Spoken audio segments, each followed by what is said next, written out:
రెండో రోజు కలెక్టర్ల సదస్సులో ఎర్రచందనంపై సీఎం చంద్రబాబు కీలక వ్యాఖ్యలు చేశారు. ఎర్రచందనంపై ఎన్నో ఆశలు పెట్టుకున్నామని, దాని విలువ లక్షల కోట్లు ఉందని భావించామన్నారు.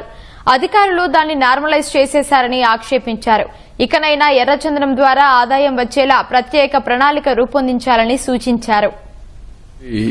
ఏదైతే రెడ్ శాండిల్ డిపో ఉందో దాన్ని కూడా సీసీటీవీ కెమెరాస్ అవన్నీ పెట్టి మానిటరింగ్, అదే సమయంలో ఒక ఎక్స్పీరియన్స్ సెంటర్ కింద value added products you make it, then అది కూడా బాగా ఇది వస్తుంది. ఎవరైనా ఆర్డర్ చేసినా మనం తయారు చేసినా అలాంటి క్రాఫ్ట్ పీపుల్ అందరిని తెప్పించండి.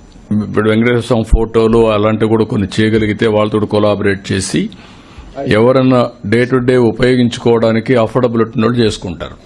కమిటీ ఒకటి వేసి అవి కూడా చేయండి. వాల్యూ అడిషన్ కింద ప్లస్ ఎక్స్పీరియన్స్ సెంటర్ కింద పెట్టండి. టూరిజం కూడా మనకు వస్తుంది. రెడ్ శాండ్ల్వుడ్ అనేది ఒక యూనిక్ కాబట్టి దాన్ని మనం ఇది చేయాలి. నాకు చాలా ఆశలు ఉన్నాయి, మీరంతా దాన్ని అంతా ఇది చేసేశారు. I thought it is lakhs of crores. అలాంటి valuable property God has blessed us only in Tirumala Seshachalam forest లోనే ఉంది. ఇది ఇంకెక్కడా లేదు. దాన్ని ప్రాపర్ గా మనం మార్కెట్ చేయలేకపోయాం. అది వర్కౌట్ చేయండి.